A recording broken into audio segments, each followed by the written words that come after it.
तो सभी दोस्तों को नमस्कार। कैसे हो? आशा कर रहा हूं मस्त होंगे, स्वस्थ होंगे। आपकी तैयारी भी अच्छी चल रही है दोस्तों, ये मैं आपसे उम्मीद करता हूं। अभी आपके सिलेबस में एक तो वैदिक मैथ्स वाला, एक वो मृत्युदर वाला वो टॉपिक आपके बच रहा है। भाई मैं वैदिक मैथ्स का एक दो दिन में कंप्लीट कर दूंगा। आज मैं आपको बताऊंगा इसमें क्या रहता है, वर्ग, वर्गमूल, घन, घनमूल, 6 अंकों वाले तक ये आपको लिखा हुआ है। पहली बात तो आपको वर्ग पूछे तो आप सीधा गुणा भी कर सकते हो, क्योंकि जिस भाई को अगर 10 ही पसंद करने हैं तो वो बेटा बेटा क्या करेगा, सीधा गुणा करके भी कर सकता है। लेकिन कुछ ऐसी विधियां जिनसे आपकी प्रैक्टिस हो जाए, हो सकता है वो आपको खंड भी पूछ ले, जैसे एकाधिकेन पूछ ले या न्यूनयन पूछ ले, उपसूत्र अनुरूपेण में कितने खंड होते हैं, या वो पूछ ले द्वंद्व योग विधि का कौन सा स्टेप कहाँ है। हालांकि अधीनस्थ बोर्ड ने आज तक सीधा वर्ग का सीधा ही प्रश्न पूछा है। अब वो आप कौन सी विधि से निकालते हो वो आप पर डिपेंड करता है। भाई वैदिक मैथ में सबसे पहले नाम आता है वर्ग। क्या आता है? वर्ग। और 1% 100% आएगा, 1% 100% आएगा। अब वर्ग में क्या करना है, वर्ग की भी 5 विधियां दे रखी है। अब मैं यहाँ नाम न लिखकर सीधा ही बताता हूँ आपको, क्योंकि टाइम पास नहीं करना, परीक्षा आपके सर पे नाच रही है। भाई पहली विधि है एकाधिकेन पूर्वेण। कौन सी है? एकाधिकेन, एकाधिकेन पूर्वेण विधि, एकाधिकेन पूर्वेण विधि। अब इस विधि में क्या होता है बताओ भाई? एकाधिकेन। सबसे पहले तो एकाधिकेन क्या होता है, मैं ये पूछ लूं कि 5 का एकाधिकेन क्या होगा, तो 5 का क्या होता है? 6। एक अधिक, इस नाम में लिखा हुआ है। 7 का एकाधिकेन क्या होगा? 8। 4 का एकाधिकेन क्या होगा? 3। उम्मीद करता हूं एकाधिकेन समझ में आ गया। अब पूर्वेण की बात करते हैं। पूर्व वाला, पूर्वेण का मतलब पूर्व वाला। मान लो ये मैं कह दूं 38, 38 में 8 का एकाधिकेन पूर्वेण। 8 का पूछा मैंने, किसका पूछा है? एकाधिकेन। एकाधिकेन तो एक अधिक करना है, और पूर्व वाले का तो पूर्व को 3 को आगे 1 बढ़ाओ 4, कितना करता है? 4। ये हो गया 8। कर सकते हो। इसके बाद में एकाधिकेन पूर्वेण विधि में कितने खंड, खंड वो कितने होते हैं बताओ?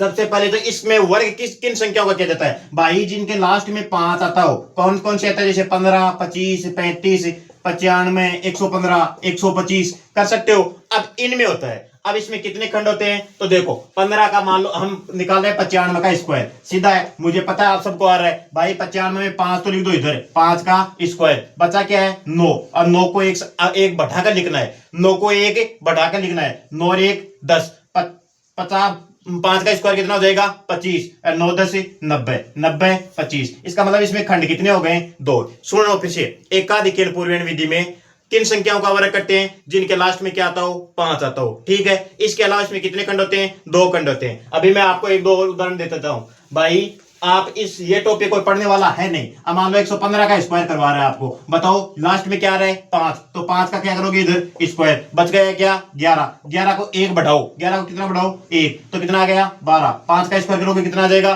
25। इसके बाद में देखो, ये 12 को 11 से गुणा करो, 12 को 10 से गुणा करोगे 120 आएगा। इसमें 12 जोड़ दो, कितना जाएगा? 132। 132 25। कर सकते हो? अरे कर सकते हो क्या?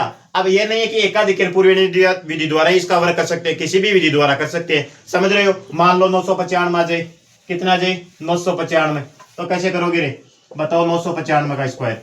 भाई 5 का स्क्वायर कर दो इधर, 9 को 99 बचे, 99 को एक बढ़ाओ, बढ़ाओगे तो कितना जाएगा? 100। ये लो 99 100, और 5 का स्क्वायर कितना जाएगा? 25। उम्मीद करता हूं एकाधिकेन पूर्वेण विधि कर सकते हो। क्या कहा हमने? जिसके लास्ट में 5 हो, जिसमें खंड कितने हो? 2 हो, इस विधि द्वारा आप वर्ग कर सकते हो। इसके बाद में आता है उपसूत्र अनुरूपेण। क्या होता है उपसूत्र? हालांकि आपको नाम बताना इसलिए जरूरी है, क्या पता वो आरपीएससी की तरह आपको पूछ ही ले। उपसूत्र अनुरूपेण, यह विधि भी उपसूत्र अनुरूपेण। अब भाई इस विधि में क्या होता है भाई? ए प्लस बी का होल स्क्वायर हमने अलजेब्रा में पढ़ा भी है। क्या होता है ए प्लस बी का whole square? A plus B का होल स्क्वायर क्या होता है? A square plus 2ab plus B square, यही होता है ना। इसका मतलब इस विधि में खंड कितने होंगे? 3 होंगे। कौन कौन से होंगे? ए स्क्वायर, 2ab और बी स्क्वायर। कर सकते हो। मैंने क्या कहा? उपसूत्र अनुरूपेण। कितने खंड होंगे? 3 खंड होंगे। इनमें किन संख्याओं का वर्ग किया जाता है? 2 अंकों वाली का। मतलब 2 अंक की कौन सी संख्या छोटी है? ये 100 से लेकर 99 तक किसी भी संख्या का वर्ग करना हो इस विधि से हम कर सकते हैं। अब बताओ कितने का करना है? मान लो 38 का स्क्वायर करना है। किसका स्क्वायर करना है? 38 का। तो भाई ये ए रहा, ये रहा बी। 38 में मतलब 3 का स्क्वायर प्लस 2 कोष्टक 3 गुणा 8 प्लस बी का स्क्वायर कितना हो जाएगा? 8 64। देखो 9। इसके बाद में देखो 8 या 24 दूनी 48, और कितना जाएगा? 64। यहां से कितना करो? 4। इसके बाद में कितने बच गए? 6। 6 को उधर भेजो, 48 और 6 कितने हो गए? 54। 54 का क्या आ गया? 4। हासिल कितनी लग रही है? 5। 5 उधर जोड़ दो, कितना जाएगा? 9 और 5 14। बताओ 38 का स्क्वायर कितना होता है? 1444। फिर भी सुनो, अगर गणित में स्पीड बढ़ानी है तो भाई 100 तक, 100 तक अगर वर्ग याद कर लोगे, 200 तक अगर वर्ग याद कर लोगे तो 200 तक हो जाएगा, 500 कितने का भी आप वर्ग निकाल सकते हो सकता है। इसके अलावा अब आप कह रहे हो कि मजाक कर रहा है भाई, 40 तक तो आप याद करोगे ही करोगे। इसके बाद में मैं थोड़ा सा आपको वर्ग बता ही देता हूं। देखो एक दो सूत्र और देख लो, इसमें कुछ निकालना चाहते हो तो भाई मान लो 98 का स्क्वायर निकालना हो, निकालो किसे, 98 का स्क्वायर। अब 98 का स्क्वायर किसी भी विधि से निकाल सकते हैं, लेकिन निकालो। अगर आपको विधि नहीं भी आ रही है तो भाई 98 में से लिख सकते हो 100 माइनस 2 का स्क्वायर, ए माइनस बी का whole square, A square plus B square minus 2ab। इस विधि से भी आप कर सकते हो। कहने का मतलब ये 98 को 98 से सीधा गुणा भी कर सकते हो। देखो 9 का स्क्वायर हो गया, इसके बाद में 2 इंटू 9 इंटू 8 ये हो गया, इंटू बी स्क्वायर का मतलब 8 का स्क्वायर, 8 एंटी 64, 9 एंटी 72, 72 दूनी 144 हो गया, 9 एंटी 81 ये हुआ। यहां से 4 ले लो, 6 बचे, 150 हो गए। 150 का क्या उतारोगे, 0 उतारोगे, कितने बचे 15, 15 को इधर जोड़ो 81 में, कितना जाएगा 96, 96 0 4 कर सकते हो। इसके बाद में मैं क्या बता रहा था, थोड़े वर्ग बता रहा था भाई, वर्ग आपको याद होने चाहिए। अब मेरे जो गुणा भाग प्रैक्टिस है ये सबसे पहले वर्ग है और ये आ रहा है। देखो आपको 40 तक के वर्ग तो याद होंगे ही होंगे। कितने हैं, 40 का कितना होता है, अरे 40 का कितना होता है 1600। इसके बाद में लिख लो 17, 18, 19, 20, 21, 22, 23, 24 और 25 लिख सकते हो। इसके बाद में देखो 25 का मतलब यहां हम 41 का स्क्वायर करेंगे, 42, 43, 44, 45 कितना करेंगे 41, 41, 42। कहने का मतलब 16 से स्टार्ट करना है। किससे स्टार्ट करना है, 16 से। तो ये लो 41, 42, 43, 44, 45, 46, 47, 48, 49 और ये 50। 50 का स्क्वायर कितना होता है 25 होता है, 25 होता है। अब देखो ये 50 से एक कम है तो 1 का स्क्वायर, 2 का स्क्वायर, 3 का स्क्वायर, 4 का स्क्वायर, 4 का स्क्वायर कितना होता है 16, 5 का स्क्वायर, 6 का स्क्वायर, 7 का स्क्वायर कितना होता है, 8 का स्क्वायर कितना होता है 8 एंटी 64, 9 का स्क्वायर कितना होता है 81, 10 का स्क्वायर कितना होता है ये। कहने का मतलब 50 तक स्क्वायर आप याद कर सकते हो। इसी प्रकार कैसे याद करोगे, इसी प्रकार 51 से शुरू कर दो। कैसे करोगे, 51 का स्क्वायर 52, 53, 54, 55, 56, 57, 58 और 59 और 60। बताओ 60 का कितना होता है 3600 और 50 का कितना होता है 2500। अब 25 बाद में कौन सी संख्या आएगी, 25 बाद में क्या आता है, यहां से लिख दो 26, 27, 28, 29, 30, 31, 32, 33 और क्या आएगा 34। अब भाई 50 से कितना ज्यादा है, एक ज्यादा है तो 1 का स्क्वायर, 2 का स्क्वायर, 3 का स्क्वायर, 4 का स्क्वायर, 5 का स्क्वायर, 6 का स्क्वायर, 7 का स्क्वायर, 8 का स्क्वायर, 9 का स्क्वायर और ये कितने हो गए 3600। कहने का मतलब 60 तक आप स्क्वायर याद कर सकते हो। इसके अलावा भी मैं बता रहा हूं क्या क्या याद रखोगे आप याद रखो 15, 25, 35, 45 और 55, 65 और कितना हो जाएगा 75 और 85। अब ये मैं क्यों बता रहा हूं, मैं ये बता रहा हूं मान लो आपको विधियां नहीं आ रही है तो आपको ऑप्शन से भी जब आप वर्गमूल निकालोगे तो उससे भी आप भाई बहुत फायदा मिलेगा। क्योंकि वर्गमूल में मान लो आपको वर्गमूल निकालना नहीं आ रहा है लेकिन अंदाजा लग जाएगा, उससे 2-3 ऑप्शन कट जाएंगे, फिर आप गुणा करके भी चेक कर सकते हो। देखो 15 का स्क्वायर कितना होता है 225, 625, 1225, 20 25, 30 25, 42 25, 56 25, 72 25, 90 25। कहने का मतलब एकाधिकेन विधि द्वारा भी इसको निकाल सकते हैं। इन चीजों को आप सभी को याद रखना है। तो हमने क्या पढ़ा, एकाधिकेन पूर्वेण विधि क्या कर सकते हैं, वर्ग कर सकते हैं। इसके बाद में उपसूत्र अनुरूपेण विधि, a प्लस बी का होल स्क्वायर, कितने खंड होते हैं 3, 2 अंकों वाली संख्याओं का। अब भाई ऐसा तो है कि 108 का भी निकाल सकते हो उपसूत्र अनुरूपेण द्वारा, इसमें अंक 3 है लेकिन भाई इसको एक मान लेना है, a square plus 2ab plus B square, ऐसे भी आप निकाल सकते हो। इसके बाद में देखो उपसूत्र अनुरूपेण के बाद में तीसरी विधि है। अब कुछ थोड़ी सी मैं बताता हूं भाई। एक तो आता है अंतिम अंक या चरमांक। यह क्या होता है, अंतिम अंक जानते हो, बताओ 2 3 5 7, इसमें अंतिम अंक क्या है 7 हो सकता है। इसके बाद में जो बच गया वो क्या है निखिल अंक। क्या है निखिल अंक, निखिलम अंक होते हैं ना, वो क्या हो गया निखिलम अंक। एक होता है परम मित्र, एक बार आया हुआ भी पसंद है भाई। परम मित्र अंक वो होता है जिन अंकों का 2 का जोड़ कितना हो जाए 10। मैं बोल दूं 7 का परम मित्र क्या है, तो 7 में कितना जोड़ोगे, 7 में कितना जोड़ोगे कि 10 हो जाए, तो 3 जोड़ोगे तो इसका परम मित्र अंक क्या हो गया, तो 3 का क्या हो जाएगा भाई, 3 में भी 7 जोड़ना पड़ेगा, समझ रहे हो। 8 का क्या हो जाएगा 2, या 2 का क्या हो जाएगा 8, 6 का क्या हो जाएगा 4, या 4 का क्या हो जाएगा 6। कहने का मतलब परम अंक वो संख्या होती है परम अंक वो संख्या होती है जिन दो संख्याओं का योग क्या हो जाए 10 हो जाए। सुनो, चरम अंक या अंतिम अंक या यूनिट डिजिट या इकाई का अंक क्या होगा? पहला अंक। इसके बाद में जो बच गए वो क्या है? निखिलम अंक। एक आता है बीजांक। क्या आता है? बीजांक। अब भाई बीजांक का मतलब डिजिटल सम। अभी जो ट्रेंड में चल रहा है डिजिटल संख्या, अंकों का जोड़। मान लो ये बोल दूं कि इसका बीजांक बताओ, तो बताओ कैसे बताओगे? इनको जोड़ना ही है भाई, 3 2 5 और 1 6। कर सकते हो ना? मतलब बीजांक अंकों का योग, डिजिटल सम, समझ रहे हो? ये आप कर सकते हो। एक इष्ट संख्या आती है। क्या आती है? इष्ट संख्या। इष्ट संख्या वो होती है जो लास्ट में क्या बना दी? 0। अब मैं बोल दूं 13। अब 13 के लास्ट में 0 कैसे बन सकता है? या तो मैं इसमें 7 जोड़ दूं या इसमें से 3 घटा दूं, तो ये क्या आती है? इष्ट संख्या। अभी जो वर्ग वाली संख्या आएगी वो भी मैं बताऊंगा कि इष्ट संख्या विधि कौन सी है। उम्मीद करता हूं आपको ये समझ में आ गया है। देखो भाई, तीसरी विधि। और तीसरी विधि क्या है? तीसरी विधि यही है, इष्ट संख्या विधि या संकलन या व्यकलन विधि। इष्ट संख्या क्या होती है? जिसको जोड़ने के बाद में लास्ट में क्या आ जाए? लास्ट में क्या आना है? अरे लास्ट में क्या आना है? मान लो इसमें जोड़ोगे संख्या, अब 13 15 18, लास्ट में क्या आना चाहिए? 0 आना चाहिए। कर सकते हो? देखो, अब इष्ट संख्या विधि। इष्ट संख्या विधि भाई, इनका कोई नाम नूम कोई नहीं पूछता है।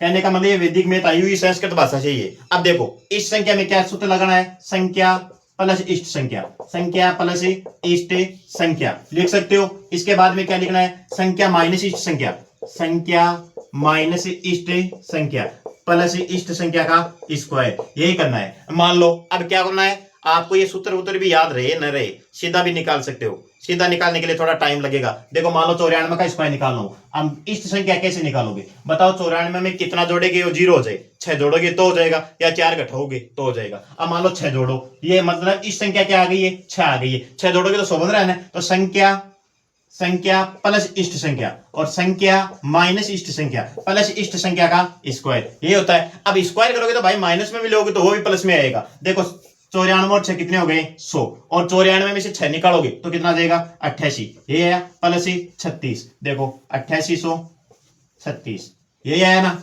कर सकते हो। मेरे अकॉर्डिंग आप समझ में आया होगा। देखो अगला, मान लो 99 का स्क्वायर करना हो। कितने का स्क्वायर करना हो? 99 का। अब हालांकि 99 का स्क्वायर आपको याद होना भी चाहिए भाई। 9801 आता है। कितना आता है? 9801। और इसका 98 का स्क्वायर करो। 100 में से कितने कम है? 2, तो 2 यहां भी कम कर दो। 2 का स्क्वायर कितना होता है? 4। याद भी करवा देता हूं, चलो। 97 का स्क्वायर निकालोगे, बताओ 97 100 में से कितने कम है? 3, तो इससे भी 3 कम कर दो, तो कितना आएगा? 94। और 3 का स्क्वायर कितना होता है? 9। 96 में कितना कम है? 4। 96 में से 4 निकालो, 92। 92 में कितना कर दो? 4 का स्क्वायर कर दो। अब 95 आया था, 95 तो आया था। 95 कितने कम है भाई? 95 100 में से कितने कम है? 5, तो इसमें भी से 5 कम कर दो, कितना आएगा? 90। और 5 का स्क्वायर कितना होता है? 25। 94 का स्क्वायर करोगे, 100 में से कितने कम है? 6। कितने कम है? 6, तो इसे भी 6 कम कर दो, कितना आएगा? 88। और 6 का स्क्वायर कितना होता है? 36। कर सकते हो। मतलब 93 का निकालोगे, 93 का स्क्वायर निकालोगे, कैसे निकालोगे? 100 में से कितना कम है? 7, तो इसे भी 7 कम कर दो, कितना आएगा? 86। और 7 का स्क्वायर कितना होता है? 49। 92 का निकालोगे, 92 में कितना कम है? 8, तो 8 और कम कर दो, 8 दूनी 16 कम करोगे तो कितना आएगा? 84। 8 इंटी 64। कहने का मतलब ये आप कर सकते हो। फिर से देखो, यहाँ 7 कम हो रहा है, यहाँ 8 कम हो रहा है। 8 दूनी 16 कम करोगे, 16 कम करोगे 100 में से, या इससे 8 कम कर दो। आप ये स्क्वायर भी याद कर सकते हो। अब मैंने क्या कहा था? इस विधि से हम 99 का स्क्वायर निकाले। कितने का? 99 का स्क्वायर। तो भाई 99 में कितना जोड़े? कौन सी इष्ट संख्या जोड़ेगी वो लास्ट में 0 बना दे। 99 में 1 जोड़ते क्या आ रहा है? 100। तो संख्या प्लस इष्ट संख्या, संख्या माइनस इष्ट संख्या प्लस इष्ट संख्या का स्क्वायर, यही होता है। 99 और 1 कितने हो गए? 100 गुणा 98 प्लस 1 प्लस 1। देखो कितना आया? 9800 प्लस 1 कितना जाएगा? 9801। उम्मीद करता हूं ये भी आपको समझ में आ गया है। कर सकते हो नहीं? कर सकते हो। देखो, कहने का मतलब है भाई, गणित में आप अपनी स्पीड बढ़ाना चाहते हो तो कम से कम जब एग्जाम होता है आपकी, तो 15 दिन फाड़े, वर्ग, वर्गमूल, घन, घनमूल, इनको पढ़ना है। मान लो 109 का स्क्वायर करना हो, 109 का स्क्वायर करना हो, बताओ कैसे करोगे रे? इसमें देखो, 109 में क्या जोड़े कि वो 0 हो जाए? 1 जोड़ रहे हैं, इसका मतलब इष्ट संख्या क्या आ गई? 1। तो संख्या प्लस इष्ट संख्या, संख्या माइनस इष्ट संख्या प्लस इष्ट संख्या का स्क्वायर, यही तो था। 109 और कितने हो गए? 110 गुणा 110 गुणा 109 में से 1 निकालो, कितना आएगा? 108 प्लस 1 का स्क्वायर कितना जाएगा? 1। अब इनको गुणा ही तो करना था। 11 8 88 और 11 एकम 11, ये लो 11 एकम 11, इसका मतलब ये स्क्वायर कर सकते हो। उम्मीद करता हूं आपको ये वीडियो पसंद आ रहा है। भाई पसंद आ रहा है तो जिस भाई ने सब्सक्राइब नहीं कर रखा है कर लेना और लाइक भी करना। और आजकल कमेंट तो बहुत ही कम कर रहे हो, पता नहीं तो गणित समझ में नहीं आ रही है या मैराथन की दौड़ में लगे हुए हो। मान लो 396 का स्क्वायर करना हो, बताओ रे 396 का स्क्वायर कैसे करोगे? अगर इस अब देखो 396 का स्क्वायर करोगे तो भाई इसमें 96 में क्या जोड़े कि वो जीरो बना दे, तो 4 जोड़ते आ रहा है, इसका मतलब इस संख्या क्या हो गई 4, तो 396 प्लस 4 और 396 माइनस 4 प्लस इस संख्या का स्क्वायर, 4 का स्क्वायर कितना होता है? 4 का स्क्वायर कितना होता है 16। देखो 396 में 4 जोड़ो कितना आया 400, इसमें से 3 घटाओ कितना आया 392 प्लस 16, यही तो करना था। ये भाई ये 2 जीरो की तो 2 जीरो आ गई। अब इसको 4 से गुणा ही करना है। कितने से गुणा करना है? 4 से। तो देखो 4 दूनी 8, 4 दूनी 8, 9 चौक 36, 36 की तो असल कितनी लगी 3, 4 तिया 12, 12 3 15। अब यहाँ 16 और जोड़ना है तो देखो 15 68 16, यही आया होगा। उम्मीद करता हूं समझ में आ गया होगा। देखो कहने का मतलब कितनी भी बड़ी संख्या हो आप इनका भी निकाल सकते हो। मान लो आपके सामने संख्या आ जाए 997, कितनी आ जाए 997। अब 997 का स्क्वायर, भाई इसमें क्या जोड़ेगी वो जीरो बन जाए, 97 में क्या जोड़ोगे 3, तो देखो इसका मतलब इस संख्या क्या आ गई है 3, तो 997 प्लस का 3 और 997 माइनस का 3 प्लस 3 का स्क्वायर, यही होता है। 997 और 3 कितने हो गए रे 1000, कितने हो गए 1000 गुना 997 में से 3 निकालोगे कितना बनेगा 994 प्लस 3 का स्क्वायर, और 3 का स्क्वायर कितना होता है 9। भाई ये 3 जीरो को इनसे गुणा करोगे इधर से तो देखो 1 2 3, 1 को गुणा करो 994, 3 तिया 9, अब 9 इसमें जोड़ोगे तो यहाँ 1 जीरो की जगह क्या आ जाएगा 9, कहने का मतलब 994 009। उम्मीद करता हूँ आपको ये वीडियो पसंद आ रहा है। भाई ये 99 वाला ये देख लो, मान लो 999 का भी पूछ ले, 99 का भी पूछ ले, 9999 का भी आपको पूछ सकता है। अब देखो मैं थोड़ा सा बताता हूं। मान लो 11 का स्क्वायर निकालना हो, 11 गुणा 11 करोगे तो कैसे आएगा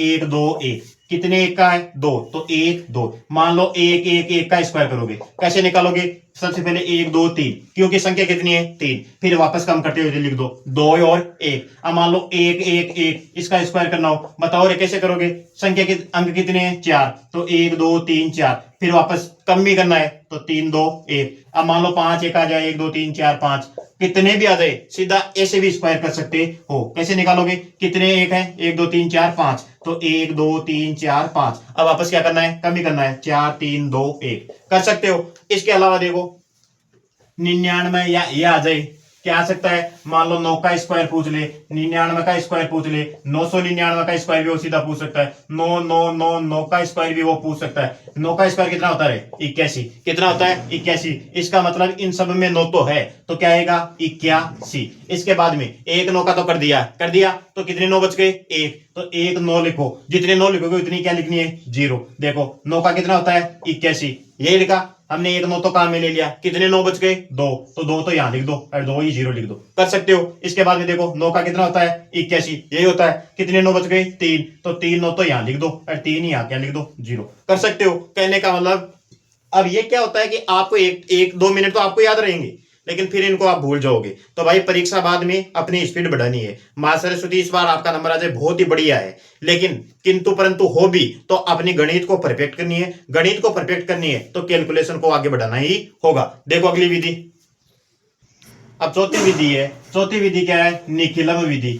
ये प्रसिद्ध विधि भी है भाई, निखिलम विधि। यह क्या हो सकता है?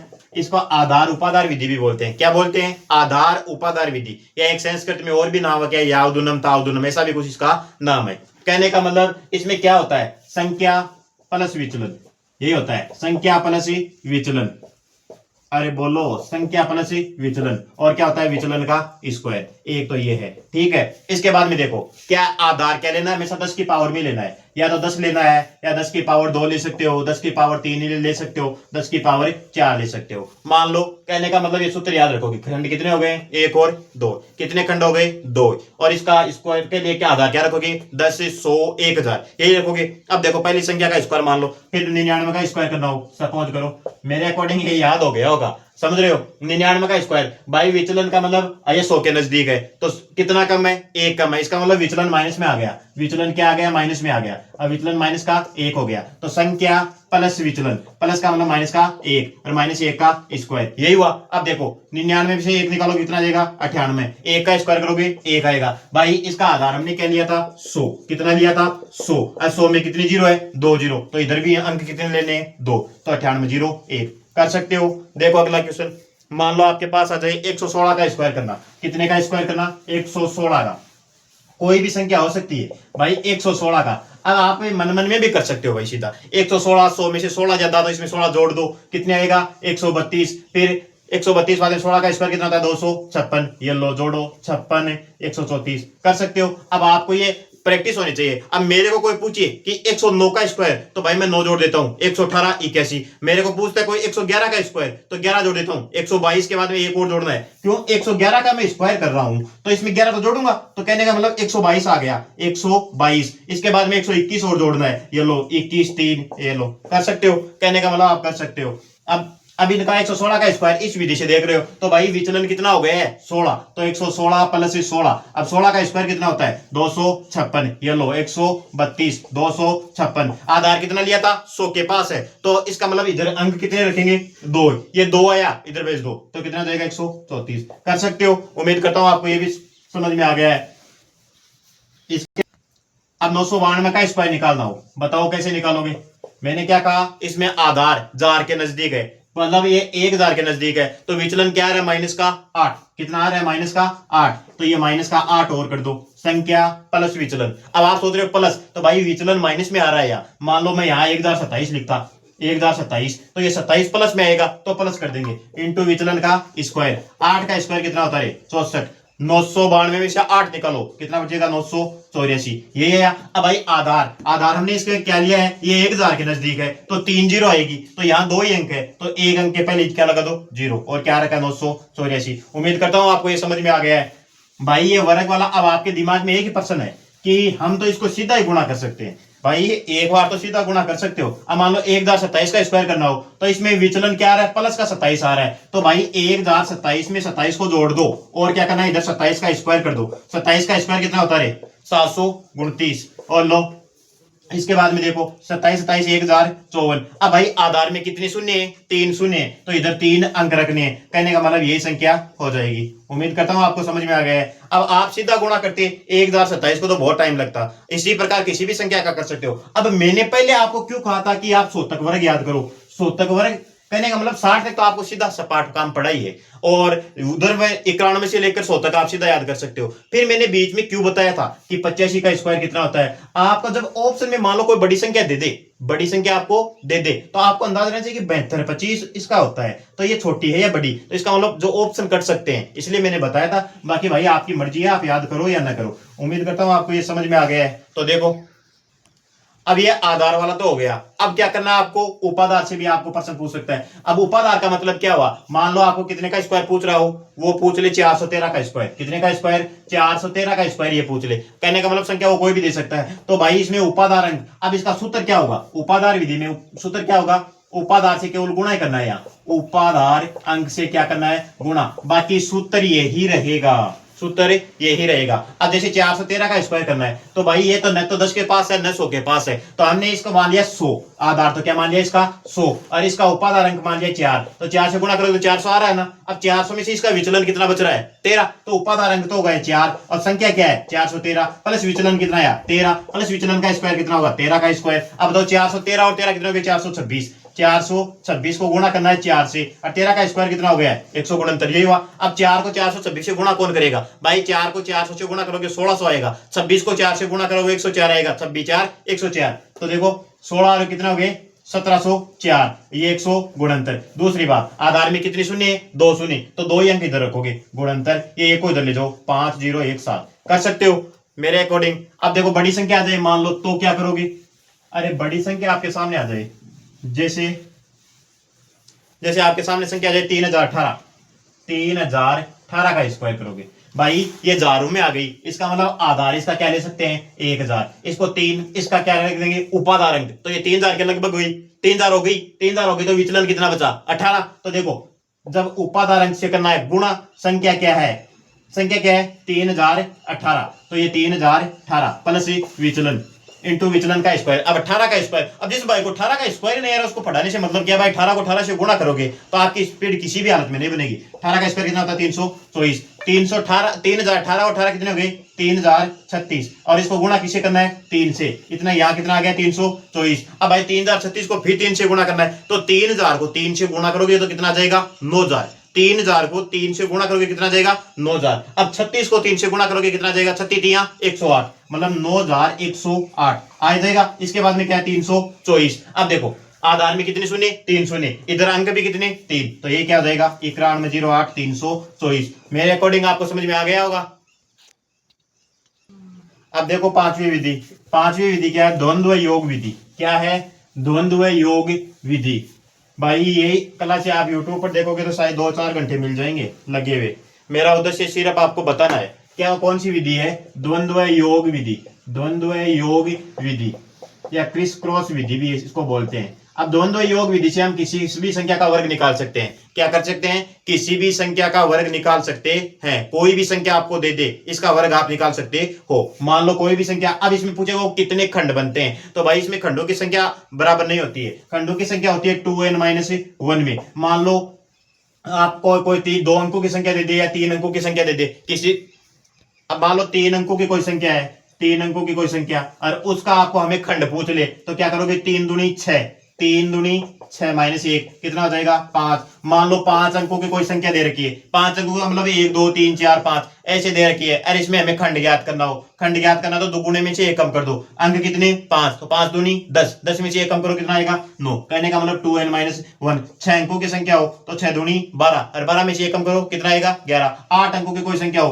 तो 8 दूनी 16, 16 में से 1 करो कितना कम आ जाएगा 15। इसका मतलब इसमें खंडों की संख्या आप निकाल सकते हो। अभी मैं आपको बताता हूं इसमें द्वंद्व योग किस प्रकार निकालते हैं। द्वंद्व योग कहने का मतलब इस विधि का प्रयोग आप कहीं भी कर सकते हो। द्वंद्व योग देखो, द्वंद्व योग, अब अगर संख्या एक ही अंक हो, एक ही अंक हो, कितने अंक हो एक अंक, तो उसका द्वंद्व योग क्या होता है, उसका स्क्वायर होता है। एक ही अंक अगर आपके सामने हो, जैसे मान लो 2 का द्वंद्व करोगे तो 2 का स्क्वायर कितना हो जाएगा 4, तो इसका द्वंद्व योग क्या हो गया 4। अब मान लो 2 अंकों का द्वंद्व है, 2 अंकों के द्वंद्व का योग, तो देखो 2 अंकों का कैरी करते हैं 2ab, कहने का मतलब मान लो 23 है, और इसका मैं क्या पूछ रहा हूं द्वंद्व योग, द्वंद्व योग तो 2ab, भाई a और ab तो ये रह गए, 3 दूनी 6 और 6 दूनी 12 कर सकते हो, 3 चौक 12, इसका मतलब द्वंद्व योग क्या आया 12। इसके बाद में मान लो 3 अंकों की संख्या दे रखी हो, 3 अंकों का द्वंद्व योग, 3 अंकों का द्वंद्व योग। अब 3 अंकों का द्वंद्व योग कैसे, जैसे 1 2 3, इसका मान लो इसका द्वंद्व योग निकालना हो तो सबसे पहले क्या करोगे, इसको और इसको, मतलब बीच वाली संख्या एक को छोड़नी है, साइड में निकालना है। तो देखो 2ab, ये दो ही तो बचे 1 और 3, तो 2ab ये हो गया, हो गया। इसके बाद में देखो अब जो बीच में संख्या बच गई है, अब बीच में क्या बच गया 2, तो भाई हमने एक अंक का निकाला था, एक अंक का क्या होता है स्क्वायर, 3 दूनी 6, 3 दूनी 6 और 6 4 कितने हो गए 10। कहने का मतलब 3 अंकों का भी आप निकाल सकते हो। मान लो ये आ जाए 5 4 3, अब इसका द्वंद्व योग पूछ रहा हो तो मैंने क्या कहा था, इसको और इसको 2 गुणा 5 गुणा 3, यही हुआ, प्लस 4, बीच में क्या बच गया, बीच वाले का क्या करना है स्क्वायर, क्योंकि एक ही अंक है, एक अंक का द्वंद्व क्या होता है उसका स्क्वायर। 5 3 15 दूनी 30, और 30 और 16 कितने हो गए 46, निकाल सकते हो। इसके बाद में 4 अंकों का द्वंद्व पूछ लिया आपको, कितने अंकों का 4 का, मान लो 1 2 3 4, क्या करना है 4 अंकों में, कहने का मतलब अगर एक का, तो जब एक अंक का द्वंद्व हो तो उसका स्क्वायर होगा, 2 का निकालना हो तो 2ab होगा। अब आप कितने भी कर सकते हो, मान लो ये 1 और 4 का जोड़ा बनाना है या जोड़ा बनाना है, कर सकते हो, मतलब 2 गुणा 1 गुणा 4 प्लस 2 गुणा 2 गुणा 3, ये तो बीच वाली का हो गया और ये साइड वाला हो गया, इनको जोड़ना ही है 4 अंकों का। अब मान लो आपके सामने आ जाए 5 अंक, 1 2 3 4 5, ये आ जाए। अब इनका द्वंद्व योग पूछ रहा है, अब द्वंद्व योग निकालोगे तो देखो इसको और इसको 2ab, ये 2ab, और बीच में जो बच गया उसका क्या कर दोगे स्क्वायर। उम्मीद करता हूं आपको ये समझ में आ रहा है। कहने का मतलब 5 1 और 2 का ही ध्यान रखना है, एक अंक स्क्वायर कर दोगे, 2 2ab कर सकते हो। अब इस संख्या के द्वारा वर्ग, भाई अभी लाइट नहीं है, थोड़ा अंधेरा भी हो रहा है, मैं अगले वीडियो में इस विधि द्वारा वर्ग वर्गमूल अब एक ही वीडियो में अगले सब लपेट दूंगा, कल दिन में वीडियो बना दूंगा। चलो मिलते हैं अगले वीडियो में, तब तक धन्यवाद।